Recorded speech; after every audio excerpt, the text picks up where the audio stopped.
Good morning, thank you all very much for turning out, braving the A12, and welcome to this Birkett Long Breakfast, your environment, your energy, making your business future a success.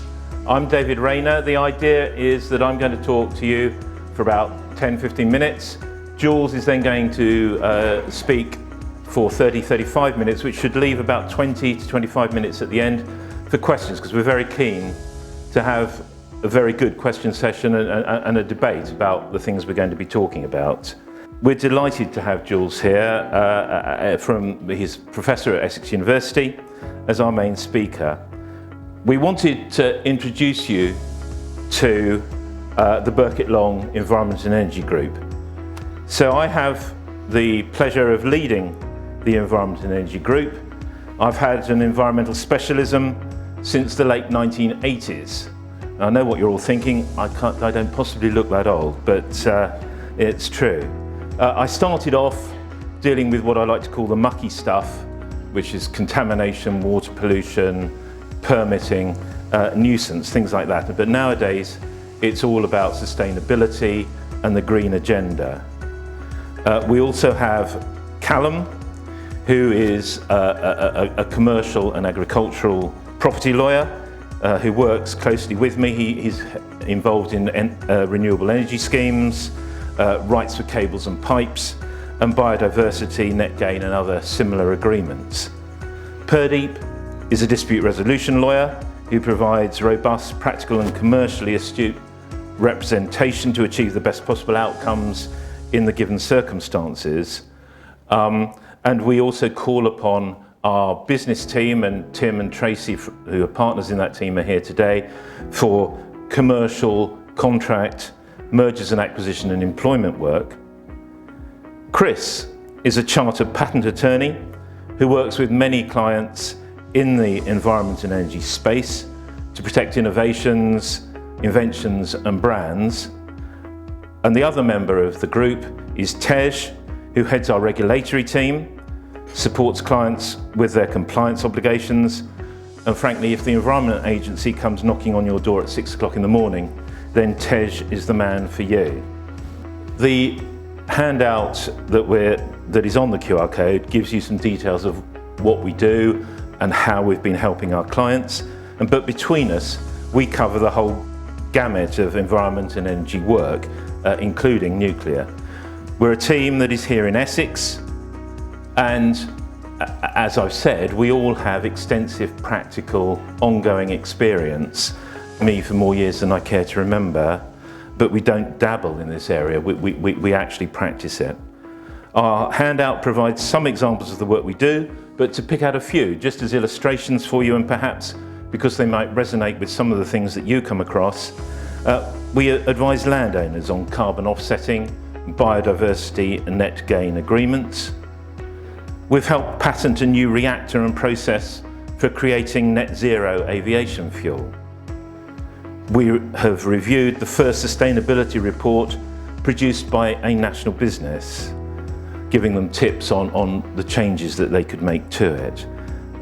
We've handled the legal aspects of an explosion and ensuing fire at an airport.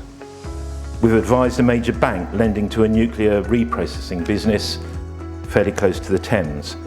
We advised a solar panel business acquiring sites across the country, and particularly in Wales actually.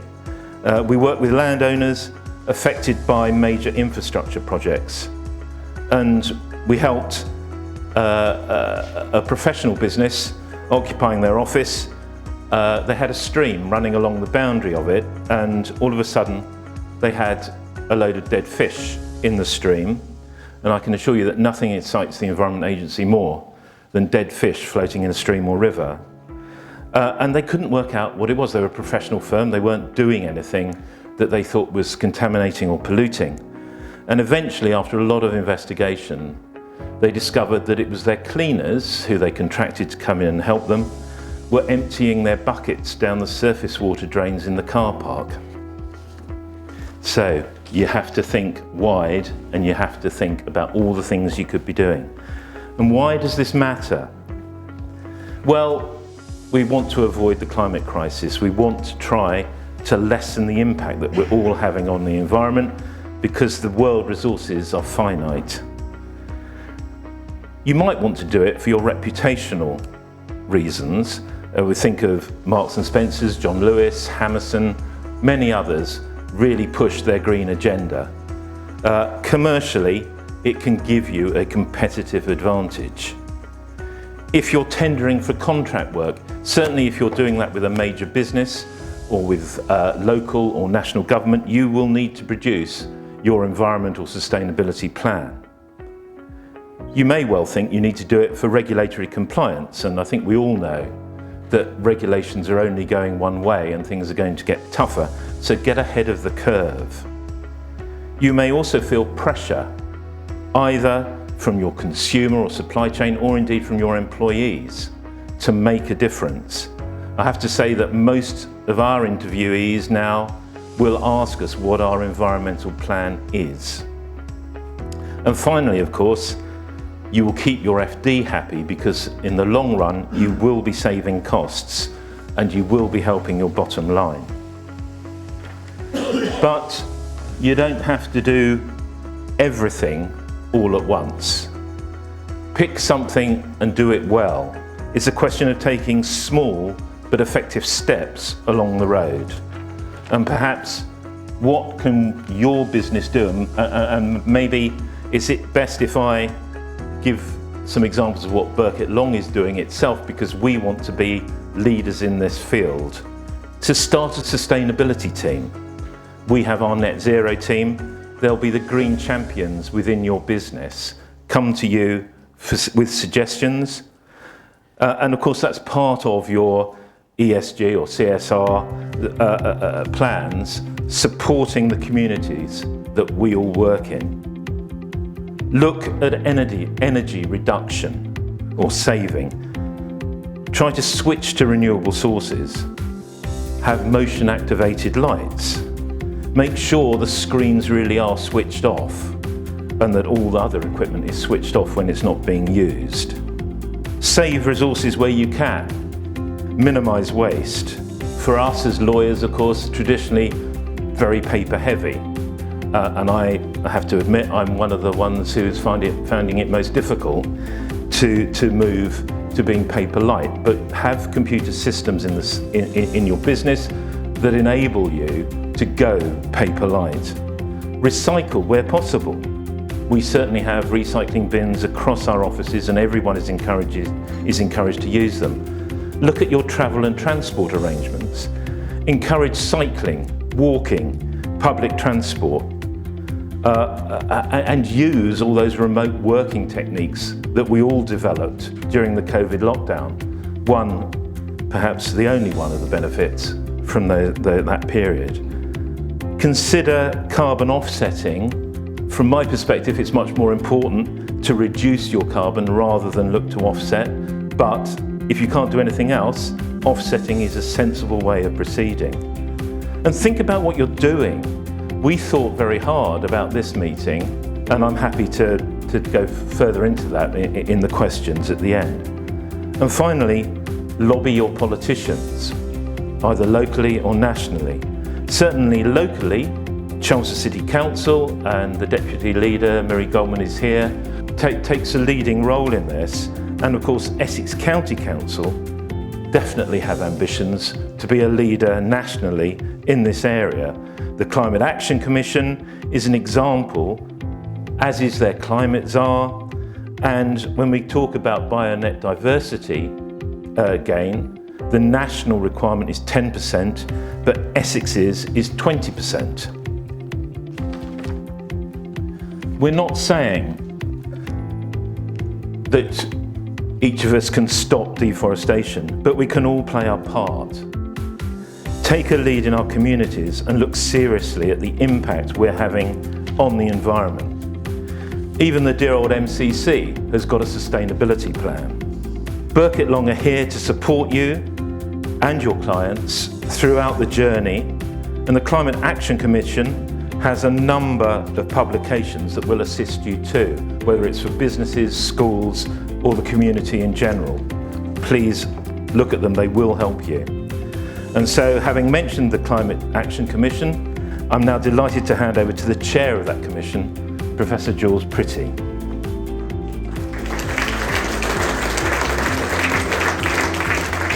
Thank you, David, and a pleasure to see you all here today.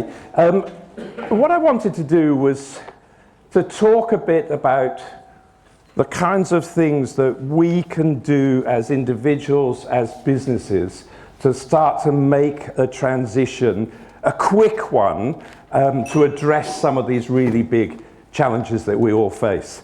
So I'm going to come to some thoughts about what we practically can do to start to address the net zero climate, biodiversity challenges, the kinds of things that David was just telling us about. I'm chair of the Essex Climate Action Commission. We'll talk a little bit more about that in passing, but just to say, we produced a report with 100 recommendations in it. We work with businesses and the public sector and voluntary sector across the whole of the county. Our aim is to get all 1.4 million people in Greater Essex kind of on this track quickly towards a kind of positive future when it comes to thinking about this sort of slightly kind of abstract idea of net zero. So I want to kind of point towards what we could do today, little steps to make a little bit of a difference. So the aim is to weave together stuff about story, about action, and also hope. So we can view these challenges as technical and technological, but actually a lot of them about how we feel and what we think we are able to do as individuals and as leaders within the community and our businesses. So the link is between the nature and the climate crises, the two of these, and these have the same proximate cause: fossil fuels and overconsumption. We've spent 200 years becoming tied, we globally have spent 200 years becoming tied to fossil fuels in everything we do. There's a really simple solution to the climate crisis. It's leave them all in the ground. That's it, all done.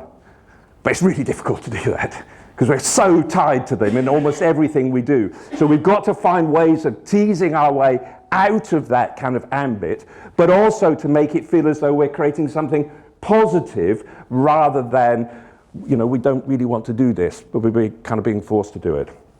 So 2 questions I wish to answer this morning. How do we find our way out of the dark woods that we find ourselves in? And how do we create new stories for business? What is your story? I've heard a bit of the Birkett Long story there, but what are you thinking about what you're doing and what you want to present yourselves as when you come to values, moral position, trust, hope, kind of ideas like that? Bertolt Brecht, in the late 1940s, the German playwright and poet, librettist, said, in the dark times, will there be singing? And he said, yes, there will also be singing about the dark times. And the point is that we find ourselves in dark times when it comes to climate crisis, nature crisis at the moment. And Brecht is saying, song is a form of story. We have to find a way of telling a story even when things look really difficult. So I work on the climate crisis, I work on stories, I write stories. Stories do 3 things, and this is kind of the aim this morning. One is they map the path, actually multiple paths, because that's going to be a key part. David, you mentioned that as well. There's not one way of addressing these things. There are multiple ways, which actually is really good because we each can do something different, the things that we feel strongly about. We don't all have to do the same thing. So they map the path, they give hope, which is really important in this space, and they bring people together. Because agency is really important, but if only one person does it, it's not going to be enough. We've got 8 billion people on the planet. We've got to create a kind of sense of coming together to deal with all of these things. Now, the climate crisis is very bad, and it's happening fast. It's creating anxiety, stress, bewilderment. I give lots of talks on this across the county, and I've stopped talking about how bad it is. I just don't mention it anymore. You either know, or you can find out, or actually you might be not that interested. I suspect that you might be interested because you're here not just to have the breakfast, but to sit and kind of think about these things. Because that kind of sense, there's a temptation to say, oh, did you see how hot it was in Rio de Janeiro earlier this week, 2 days ago? Oh, crikey, yeah. So we can come up with lots of narratives and stories about how bad it is, and that just makes people feel really anxious, especially younger generation. So people 16 to 24, 90% of 16 to 24-year-olds put the climate crisis number one, top of their list of concerns. Number two is mental ill health, stress and anxiety related to the climate crisis, because people feel they don't have the agency to address it. So these things are really close together. So I'm just going to dodge that. I can come back to that if you want to in the questions. You know, what are we seeing over here or over there? Quite happy to address that. But the temptation to speak about bad stuff, we sort of have to stop that and just think about how do you create the kind of good paths for the future. There is just enough time. I'm kind of optimistic, even when we look at the long list of where things are going wrong. We are in the decade that matters, the 2020s. By 2050, we're going to have to have done an enormous amount to achieve net zero. And we've essentially got, when we started talking about this, we were saying 3 decades, actually it's now 2.5, isn't it, nearly? 2024 is just around the corner. This is the decade that really matters. So changes that we're making now are the most important ones that humanity has ever made. That is the kind of situation that we find ourselves in. So we're at a threshold. I'm going to come back a little bit then and say, well, a threshold that we step over and walk into on an heroic journey. So are we going to go through, or are we going to kind of stop and say, oh, you know what, I don't fancy that. I'm going to stay here in what people call ordinary world rather than step across the threshold into special world where suddenly interesting things happen. So how are we feeling about that? Well, story always begins at the fireplace, at the hearth, after food, perfect timing for this morning, in the flickering shadows of the group sitting around the fire, children wide-eyed, faces upturned, listening to stories. Navajo Dine elder once said to me, if children hear stories, they'll grow up to be good people. And of course, storytelling was always the way that we transferred information to each other, told about how the world works, sat and shared those ideas. All those thousands, hundreds of thousands years of oral culture transferred information in that way. Stories still are guidance to tell us about how to behave, how the world works, how we learn from each other. And traditional stories always had this important component. They always had moral content. They told us about the difference between right and wrong. They gave us ideas as to what we should and should not be doing without telling us, you should be doing this, you should be doing that, because there is just a story. But they kind of come into us. So in a particular way, they tell us how to live well. So if I were to say to you, a girl on a golden afternoon is a bit bored by the riverbank and she follows a rabbit down a hole, a threshold. Okay, you know the story, right? You know what that's all about. It's Lewis Carroll. It's not an ancient fairy tale. It's a recent one, but it's deeply embedded in our culture. In Alice in Wonderland, she meets the Red Queen, and the Red Queen says, why, sometimes I've believed as many as 10 impossible things before breakfast.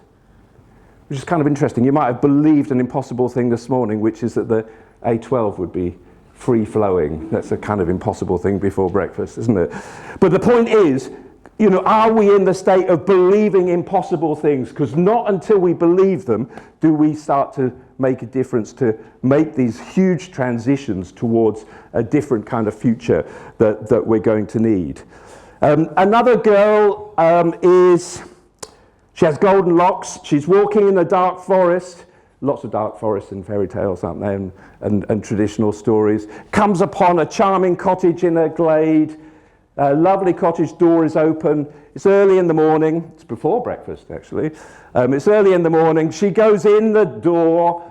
Nobody around. 3 bowls of porridge. You know the kind of story. Okay, so that's Goldilocks. And then the bears come back.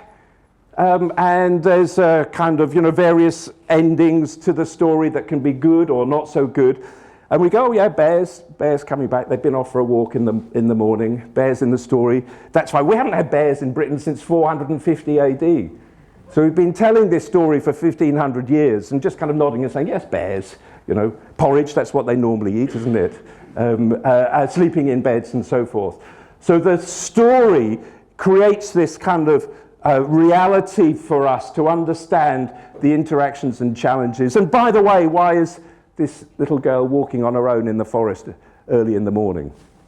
And there's all sorts of questions start to arise. The story about cinders, the girl who lives in the cinders of the fire, Cinderella. There are 500 different versions of Cinderella across Europe. It's a really deeply embedded story because it's rags to riches, which we all immediately understand. We're in the situation of rags, there's no hope, somebody creates some hope, and you know what? There's riches at the end of it all. And so Cinderella's is that kind of archetype of story. The boy Jack, his mum says, take the cow to market and sell it for whatever you can. And he meets somebody on the trail who says, I'll swap your cow for a few beans. And he says, okay, fine, beans. And of course, they're magic beans, aren't they? I mean, you could say he was an early vegetarian, perhaps, switching diet in that kind of way. But the beans are the magic, aren't they, that cause the change in the story. So stories are about spelling words, spelling sentences, spelling the story itself, but the story is a spell. It's a charm. It's designed to change the way that we think. It's designed to be kind of dust, magic dust, that changes our thinking about the world, and we see the world in a different way and become motivated differently. Story 1, for me, I've got a couple. I was working a few years ago in Armenia, a post-Soviet wrecked rural landscape of large concrete industrial farms that had fallen apart after the decay of what was then the USSR. And working with and visiting a small ecological farm in the middle of this wrecked landscape that had an orchard, that had crops and vegetables and all kinds of greenery crammed into small space, and a couple of old concrete areas that had been turned into trout ponds.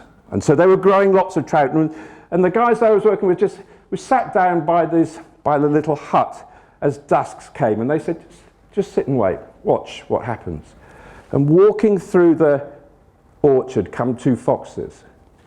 And the foxes walk up to the trout ponds, which are about as long as this room, about half the width of them. And the trout have a kind of snapping action on anything that comes to the surface. They grab the food.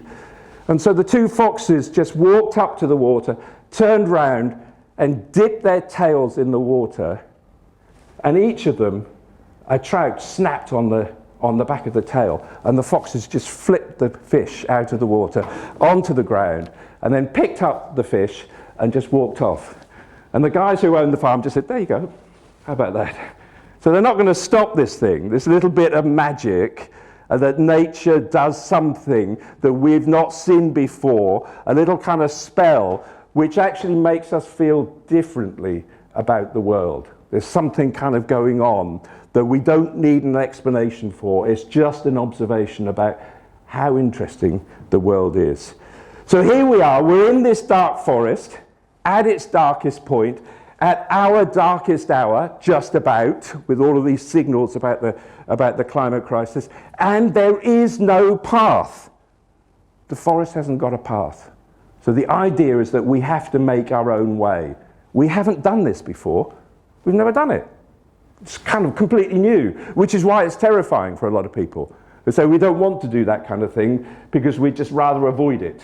And anyway, that's wrong over there, and I just want to carry on doing what I'm doing. The path has got to be made by us taking kind of steps through this. Now, one way of doing that is to understand what other places, other businesses, other countries are doing. So here's a story too. What links these 6 countries?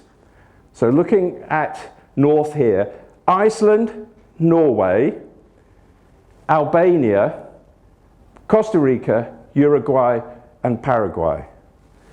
Any idea what links those 6 countries? Iceland, Norway, Albania, Costa Rica, Uruguay, and Paraguay. Any ideas? They're all 100% renewable in their energy supply. Okay, so they're all smallish countries, so that's kind of interesting. Maybe it's easier to do that. When I was in Iceland last summer and we were going through the energy crisis here, prices going through the roof, everybody worried about that.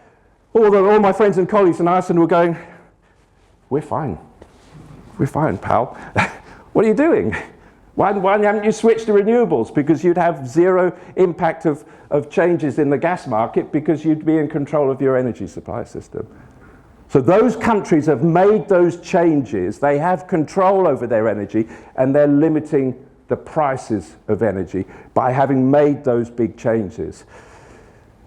Some of those might be a surprise. Albania might be a surprise to you. Next door to Albania is Serbia. Albania is 100% renewable. Serbia, 0.2% renewable. Serbia relies completely on gas from Russia, Russian supply of gas, and politically is beholden to Russia because of that. So this kind of has ramifications in all sorts of ways in our kind of countries because of those choices. These 5 countries may be a surprise to you. These are at 95%. We used to have a terminology like developing countries or poor countries, thinking that they were less industrialized, they were on the same path to us. These are at 95%. Kenya, Tanzania, Zambia, Namibia, Tajikistan, 95%. So Kenya used to spend 50% of its national income on importing oil from other countries. And so that income was just disappearing out of the countries. They're now 95% renewable. They now have that money to spend nationally within the country on different priorities: roads, health, education, whatever the choices are, political choices. So actually they aren't so much developing or behind or lagging in some kind of way. They've leapt forward into a different kind of space because of ambition and also because of capital investment in the new technology, which I'll come to in a moment. So none of those places are perfect, but they are changing the world. They're beginning to make those shifts in policy and action that are changing the way things work within the countries. 4 bits of evidence then. A pause for evidence about changes that relate to what I call green growth, the opportunities for growing economies on green principles. First of all, 149 countries have signed up worldwide to ambitious net zero policies to achieve net zero by 2050. That is almost all that hard work has to be done by cutting emissions, as you said, David. That's the big job. 80% of the work has to come through cutting emissions. 11,000 businesses have signed up to a thing called Race to Zero. So if you're wondering what this might all involve, there's on the Framework Convention on Climate Change, FCCC, you'll find a thing called the Race to Zero. Perhaps we can put it in the notes, David, for this meeting. So if you want to find out guidance for how to make the shift, in whether you're small businesses or big businesses, whatever the kind of context, 11,000 of them, big businesses and investors, have established ambitious policies for net zero. And as I mentioned earlier on, we've got that for Essex. We've said we've got that for authorities, public authorities in Essex have signed up to net zero by 2050. I actually think that's a bit too late. I think 2050, if we're still trying to do stuff by then, the wheels will have come off. We need to be bringing it back, but to begin with, that's fine. Let's have that as the target. So a question for everybody here would be net zero policies. Thinking about it? Have you got one? Are you ambitious? Have you got that kind of idea written into what you're planning to do? If not, have a think about it, because somebody's got to take leadership in this area. Secondly, when thinking about growth, it's kind of, I think, helpful to consider two forms of economic growth. Good growth that causes benefits as side effects to nature, to communities, to the way that we live and work, and bad growth that is measured in a particular way using GDP, but looks good, but is actually not good. The problem with our way of measuring economic circumstance at the moment, a convention taken up by economists worldwide, really, but just become a norm, is to say that GDP is our sole measure of success. But GDP measures the bads as if they are goods. So if you have a car crash, like the one at Hatfield Peveril on the way in, if you have a car crash in the morning, that contributes to GDP. Because GDP doesn't measure all the time lost of everybody queuing to get past the car crash. It measures the benefits of 4 people having to buy new vehicles. It thinks that's a good thing. Okay? So GDP is flawed. It measures bads as goods. It thinks water pollution is a good thing because water pollution has to be cleaned up and we have to spend money to do it. So green growth is completely different. It says instead of thinking about bads as goods, we should be thinking about forms of activity, economic activity, that contribute positively to nature, that contribute positively to the reduction in impact upon the climate, not thinking about the negative. So it's a kind of simplistic way of thinking about the world, but the binary in this case helps. Good, bad, yes, no. All right. Does it cause damage? That might be measured as a good. Nationally, we might think that's a good, but don't believe it. Say it's a bad, that pollution over there, because it's having a side effect on other parts. And also on top of that, infinite material growth is impossible on a finite planet. So this is just at some point, if we keep saying we want to continue to grow using material consumption as our key measure, then at some point we're going to hit a wall. I think we've kind of hit it, actually, already. So that's kind of part of the territory that we find ourselves in at the moment. So what's the evidence base? Well, businesses that have been doing this already. The World Economic Forum used to be really of a particular view as to how we should encourage economic growth across the world, has now completely bought into green growth. Look at the website, look at the reports of the WEF. Pretty good.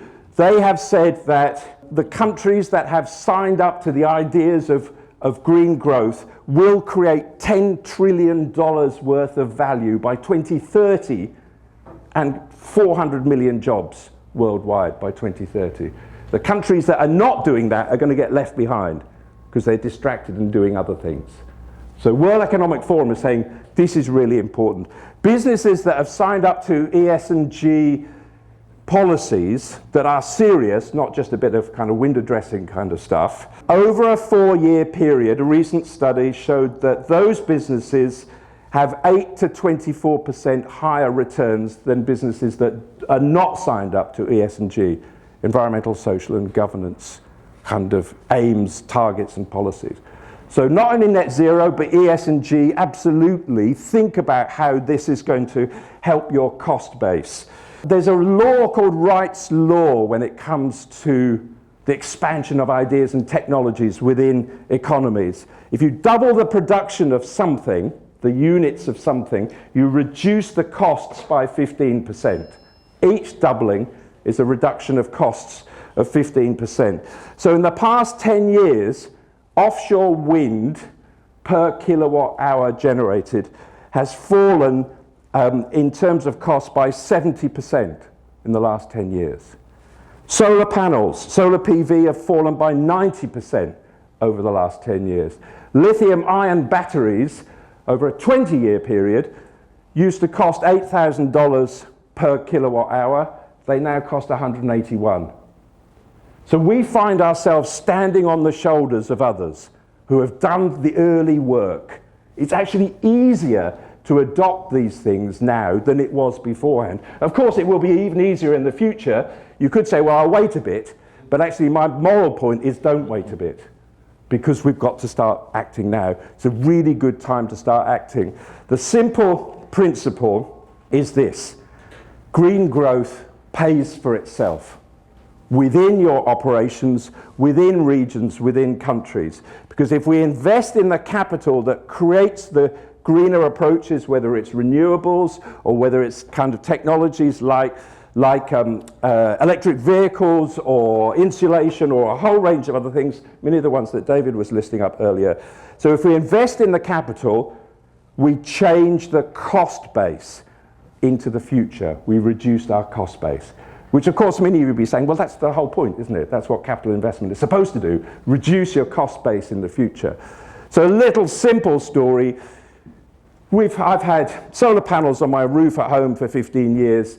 I haven't paid any electricity bills for 15 years. And now that I have an electric vehicle, I plug it into the same system, which means I drive my vehicle for free as well. So I'm lucky enough to have had the resource to be able to do that and to have the roof space to be able to do it and the right kind of south facing and all of that kind of stuff. But it's meant that investment means that it's reduced my cost base as an individual, as a householder. So the same principle applies when it comes to businesses. One of the things that we've said on the Climate Action Commission is, could we cover every roof, every business roof in Essex with solar PV? Why not? Actually, maybe it's slightly easier to do that when it comes to car parks. Just a kind of waste of land, really, aren't they? They're empty overnight. They don't do any work for you. They're really good for parking lumps of metal, which people then go off again in. Well, cover them all. Cover them with solar panels. Get an income stream from them. That's something that we've been encouraging. If you go to Italy and Spain, you'll see that it's become really common for car parks to be covered because of the shading effect in hotter countries. Less of an issue here, but actually maybe more of an issue. But the returns that you get from that are potentially high. So invest, reduce costs. So coming to pull this together, hope is an important part of this territory. We do quite a lot of work on hope, thinking about what that actually means. Rebecca Solnit, the Californian author, said, hope comes from the shadows, not from the limelight.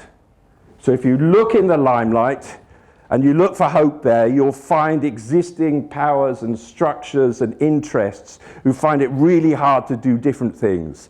You'll find ideas and innovations not in the limelight. So look in the shadows for the ideas about hope, because that's where they may come from.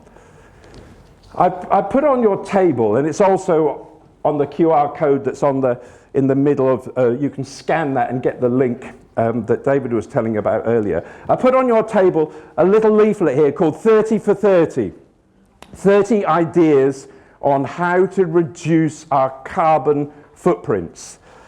Now this is geared at us as individuals, and of course all of your operations are full of us as individuals, but you can also use this as an agenda for businesses as well, thinking about what we can do to start to take steps towards reducing our carbon.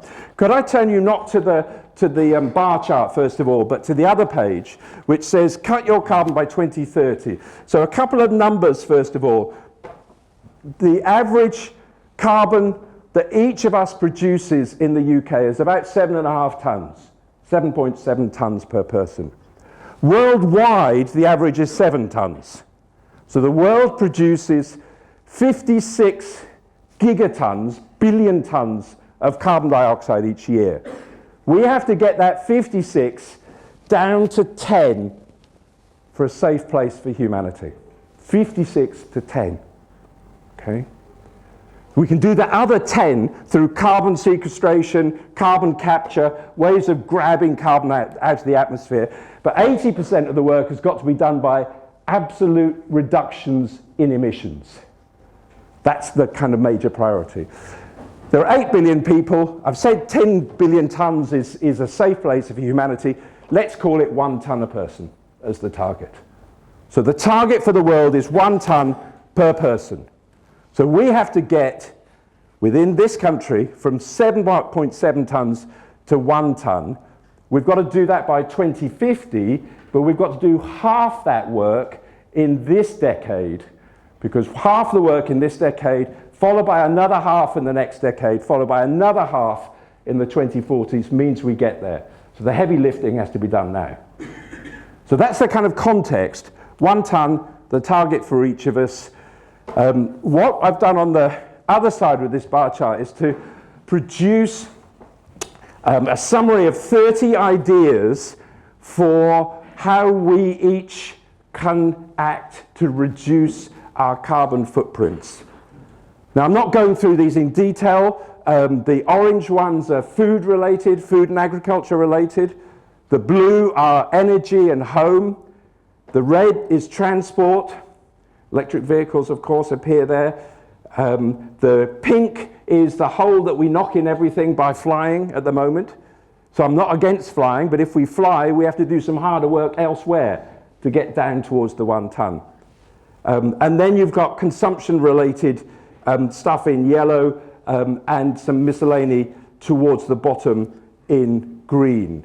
One of the largest impacts upon climate in the US, for example, is the food fed to pets, because it's very kind of meat-based. So that's a kind of, an area that could be addressed. So each of these presents the possibility for thinking about what you might be able to do as a first step. Now, you might look at this and think, oh, yeah, okay. First of all, you might list the things that you're already doing. So, okay, fine. That's good. But the key part, the key principle, the psychological principle behind this thing of saying 30 ideas is these are multiple paths. All I'd like you to be able to do is one thing this year. Let's call it 2024, because we're nearly there already. Right. So is there one thing on here that you think you could do individually?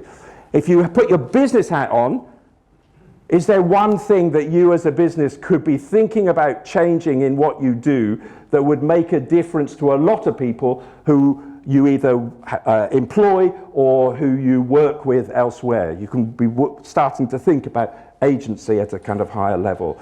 So there are options here. Some are smaller, some are larger. I'm not too worried about that at this point, because I think that I understand. The evidence shows that once we start to take the step and to cross the threshold and start to take the journey and to feel this is worthwhile, it becomes easier. We do one thing this year and we do one thing next year and one more thing after that, and bingo, we're on track to making substantial changes. So this is not an agenda that says we all must do the same thing, and if you don't like it, you've got to lump it, because that just creates opposition. That doesn't work. We know that doesn't work. What we need to do is to have multiple options so that we each can make our own choices in what we think we can do. Half the households in Britain have no savings, 0 savings. So the option to them would not be to invest in solar panels, because that's a ridiculous suggestion. Or to buy an electric car. That's also, at the moment, a ridiculous suggestion. But there may be other options that would be helpful to them. So, multiple choices, do one thing, and then another, one per year. None of these are perfect. You may be tempted in a couple of moments when we get to the questions to do a sort of kind of whataboutery about some of these things. It's kind of, well, it's all very well, but what about? Say, fine, exactly. Each of these is not perfect. There are lots of whatabouts in each of these, but they're better than the climate-driven fossil fuel crisis that we have as an alternative related to each of these. And the hope is that we get the technologies better year on year, as I was just discussing with the cost base. So, final thoughts. I do say this, especially to groups of young people when I'm talking to them across the county. Say one more thing. It's not your job to save the planet. Don't take that on our shoulders. Especially for young people who didn't create the problem, who are looking to us as the creators of the problem, if I could put it that way, looking around the room. Yep, it's our responsibility. So we can't say, well, we're relying on you to solve it. No, also, not fair. So how do we kind of create that sort of discussion and space? One is, don't put the weight on our shoulders about trying to save the planet as individuals. It is our responsibility to have hope and create agency, capacity to make a difference. This is a gift. This is something that we can give by creating that kind of hope and sense of agency. That's what I'd really like people to kind of go away from today, thinking about what's possible. Question, would you like to go on this journey? Can we do this together? That's the hope. You might think, can we do this together in our home? Can we open up conversations? I quite often say to groups of older people I talk to, how about you write a letter to a grandchild and say what you're doing? See what they think about it. Because they're probably worried about what your view is. And then I say the same with young children as well, when I talk to them. Write a letter to a grandparent. Ask them about what you think you should be doing to help solve these problems. Open up conversations. So do that within your businesses, within your families, within your communities. Then we really have got hope. The famous cellist, Pablo Casals, famous, best ever cellist of the world. When he was 93, someone kind of came up to him rather sniffily and said, Pablo, why do you keep practicing? Because you're supposed to be kind of the best in the world, all of that kind of stuff. And he says, because I seem to be getting better. And it strikes me that there's a kind of agenda in all of this, where this is a job for life, making these kind of changes. It's not something that we're going to do for 3 months and say, job done, 3 years, 30 years. We've got to create a new world in all of this. And it's going to take us the whole of our lives to do it. So are we ready to take that on? Because I seem to be getting better. And Mary Oliver, the wonderful American nature poet, died a few years ago. She wrote a fabulous 7-word poem called Instructions for Living a Life. And it went, pay attention, be astonished, tell about it. So pay attention to what's going on around us. Take a moment to be astonished, like the foxes earlier. Just let the world kind of seep in and just go, wow, this is why it's worth trying to save it, because it's really astonishing. But then tell about it. Tell someone else. Engage others. Create agency. Make this a collective project. And then we really have got hope for the future. Thank you very much indeed, everybody. Thanks.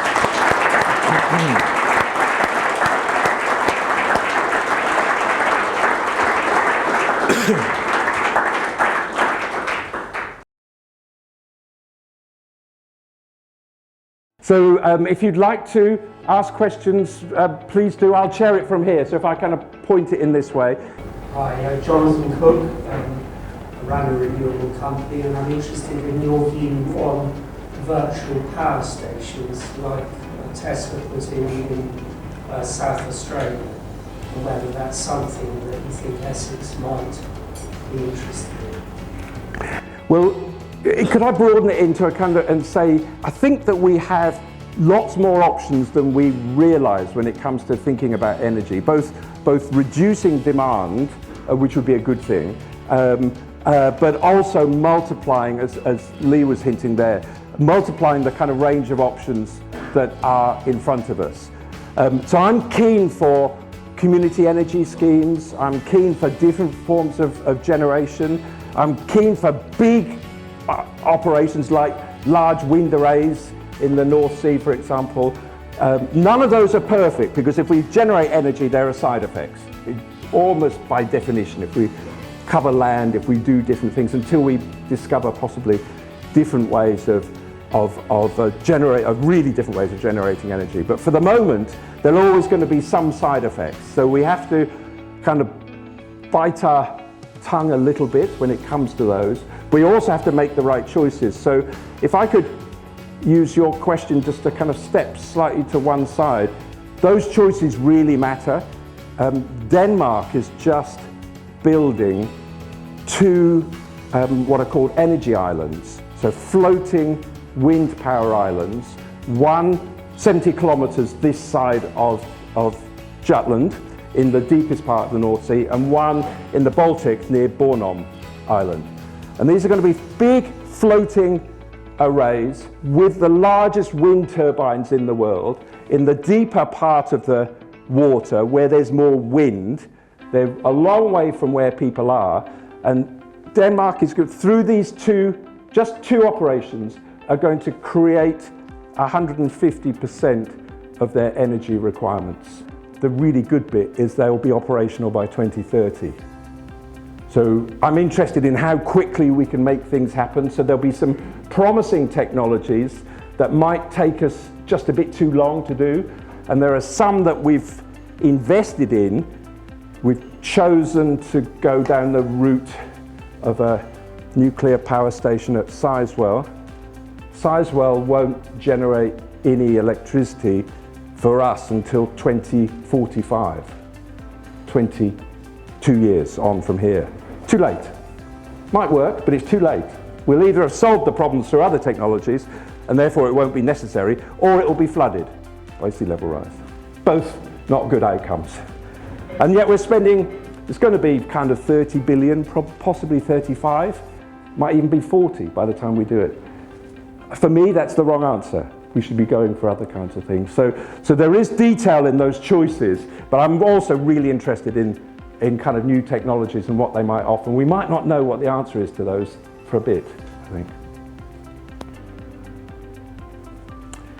Yes, gentleman here, and then at the back over there. You mentioned atomic power. Rolls-Royce said they could use cars at a fixed price that would power a town. I don't know whether you're against atomic power. It just doesn't seem to be taken up. I don't understand why. I'm not kind of ideological about what is the right option or the wrong one, except that if it's zero carbon, it's really good idea.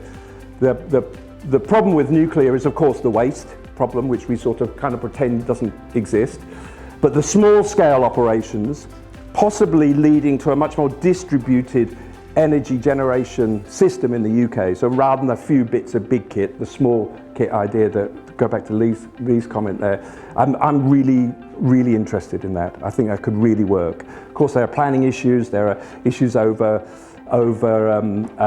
local views over potential harm of technology. Almost all energy systems raise hackles because we don't like, new stuff in that kind of way. So we're going to have to change away from fossil fuels as quickly as possible. So I think we're probably going to, as I said earlier, just have to bite our tongue a bit when it comes to the new ideas and say, let's kind of go with them really quickly. That one, I suspect it's going to take longer to kind of come to fruition. I think technology's coming on, small scale nuclear, but I think the opposition might be too great to it for a while. But that's not a reason for not opening the conversation. We kind of should do that really, shouldn't we? Especially if it can be zero carbon and also cheaper cost for us. Because ultimately, the way that all of these options work is that they produce the things that we need at lower cost, which actually is the whole point of doing stuff to address the climate crisis. The climate crisis, we're all paying for it. It's just that we're not paying it from our front pocket, we're paying from our back pocket, because that's changing the way the world works. We're not actually paying in cash for that, but we are still paying for it. We pay for environmental problems through our back pocket. And so if you reduce that, we do actually get a benefit. It just may not be apparent. So I'm keen on those ideas, really keen. Whether that could happen in Essex or not, I don't know, but why not? As I said earlier, the Climate Action Commission and the 100 recommendations that we produced in the report in June 2021, which were adopted by all the parties in the county, really encouraged by that. The whole package has not happened in another county in Britain. So we're in the lead here, but we've then also got to kind of step into that space and say, well, we're still in the lead, we're doing other interesting things across all sectors, which is my kind of call to action for you all as well. Can we continue to make progress on those 100 areas that the Commission identified? So I don't think that was in there, but the idea of community energy schemes, absolutely in there. So that could work. I think it was the gentleman at the back there, yeah. Anna. Thanks for working. The government's objective, our objective, is zero carbon by 2050, and the absence of any real discernible roadmap. What you've set out today, I'm not sure what everybody here is doing. There's a variety of good things happening today. Just quite a good example across the county where we're doing something pretty well nobody else is doing. Why is there not a roadmap? Would a roadmap not be helpful? Absolutely would be helpful, completely. And that data from the World Economic Forum of the countries that have signed up to ambitious net zero policies with roadmaps, with plans behind it, they're the ones that they say are going to create 400 million new jobs by 2030, 6 years and a bit away, and $10 trillion of benefit. World economy is at 80 trillion, so kind of more than a tenth of the world economy could benefit in that time. But you've got to sign up to it. You've got to kind of want to do this. So I think there's almost behind it all, there's a kind of worldview problem, a Weltanschauung, the way that we see the world and the way that we construct our understanding of economies, that is still a problem for a lot of individuals, groups, interests. And of course, some would say, well, that's because they're tied to fossil fuels. So yeah, of course, there's a kind of self-interest in some of that.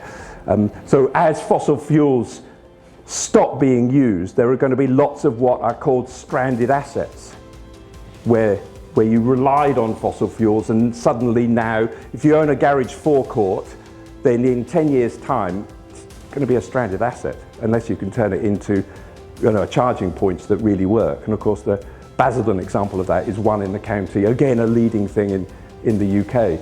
So there will be stranded assets, so you can see why people are opposed to that kind of change. But that's where one has to kind of step up and say, this is in all our interests to address this. So I'm kind of disappointed with where we are. The UK's Climate Change Committee, the CCC, which John Gummer, Lord Demon was chair of for 10 years and just stood down earlier this year, has been consistent and ambitious in all that it's been saying to the UK governments in each year. This is what we should be doing. If you look at this year's report, it's saying the sorts of things that I'm saying here. Have a plan. These are ideas, lots of ways to achieve it, benefits the economy as a whole, benefits individual householders. Why are we not doing it? Well, if we're not doing it, that's when you turn to, as Mary Oliver said at the end of the poem, tell about it. Tell people that these are things that we should be doing.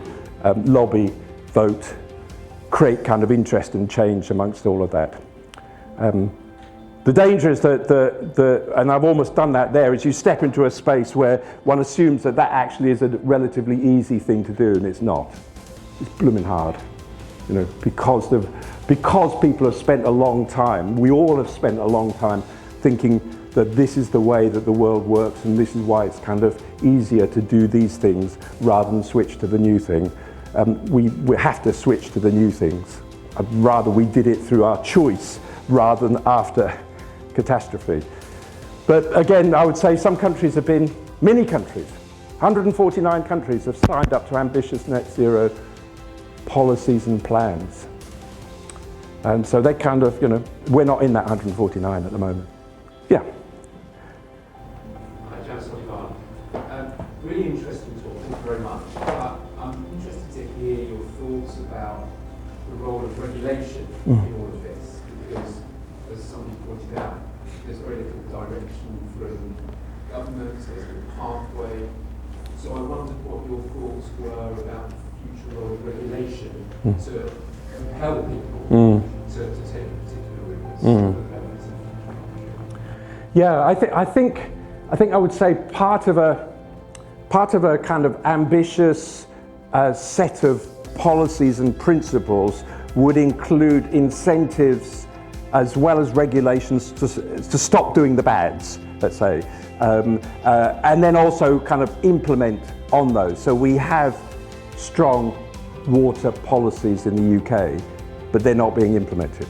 Almost every bathing water in Britain yesterday was reported has missed its targets by huge amounts when it comes to E. coli. So it's not just having the policy and the regulations, but you've got to have the mechanism to address them. I think the biggest and the kind of quickest progress happens when there are good incentives that allow the change to happen really quickly. And they almost always work when there is a financial element to them. Kind of not surprising, really, is it? I mean, you might remember the switch from leaded petrol to unleaded petrol in 1985 was a 10p differential at that time. And it went from 95% to 5% in a year to 5% to 95%. We all said, fine, we'll fill with the green one rather than the black one. But job done. 10p, that's all it took. Usually more complex than that. It's one of the few examples where you can point towards a simple incentive-based mechanism. So that could have been by regulation, but it was sensible, I think, that it was through incentives. In Norway, if I could give one other example, the reason why Norway is now 90% of all vehicles are electric, so not just new ones, but all vehicles are electric, is because Norway put incentives, financial incentives on all new EVs, so they're cheaper than conventional cars, number one. They're not more expensive, but cheaper. You get half price travelling on ferries, you get half price on all public car parking in Norway, you can drive in bus lanes, which sort of defeats the bus lane when you've got 90% of vehicles are now electric vehicles. I'm not sure how that squares up. But anyway, principle is there. And everyone has just gone, oh, fine, right, electric vehicle, because it's cheaper. It's cheaper to run, I'm going to get all these benefits, bang, system changes. But you've got to kind of, we have got to be willing to invest in those incentives to make that happen, for it to go quickly. Where it's gone really, really badly, and this is so bad that it's almost going to be a test case taught for decades, I think, is over the Netherlands nitrogen policy. So in the Netherlands, in the last couple of years, government wished to act upon nitrogen pollution produced largely by livestock farms within the Netherlands. And dairy farming is a really big bit of Netherlands' kind of sense of worth. The country's growth in recent times has come on the back of dairy. So government had a single plan, we're going to limit the amount of nitrogen, and this is what we must do. They kind of ignored the nitrogen that came from vehicles, which is still 70% of the total, and so we're going to focus on the farmers, and we're going to make them do this new stuff. And it blew up. There's now a new political party formed by farmers. It's been invaded by the far right. The elections this week, they're going to get a lot of votes. They're going to be quite significant new particular political voice in Europe on the back of anti-environmental stuff, which was actually, the problem needs to be addressed. But the solution of coming up with one solution and imposing it, two problems there, not multiple solutions, but one solution and then imposing it is blown up. So I think that when it comes to thinking about regulation, is that we need to be kind of cute about it. And we need to try to make that enabling of new choices and behaviours rather than creating kind of opposition to a particular set of aims. And I'm a firm believer, that's why I kind of talk about these 30 ideas here, I'm a firm believer in always having multiple options for people, because it feels like the choice is ours rather than the choice is somebody else's. So I think that the question about regulation is a really nice one, really good idea, but it's the kind of hinterland that surrounds that we need to look at really carefully. So I think we can find examples of where it works really well, examples of where it's kind of gone south. And we need to, be cute about it in the future, I think. Good stuff. Right. Yeah. I think that's probably it. I don't have a microphone, but luckily I'm an actor, so I can project. So I hope everyone at the back can hear me. First of all, as I said, thank you very much for coming out today. I hope you found that interesting and informative. Certainly, Birkett Long, we are leading in helping our clients. We want to lead the debate on this throughout Essex, and we're certainly leading in what we ourselves are trying to do. And I hope that you will all take away something and think, yes, either us as individuals or we as businesses can do this step. And if we all take a step, even if it's down a slightly different route, we're going to get to the end point together. And so, if I can ask you please to show your appreciation for Jules Pretty. Thanks very much. Thank you.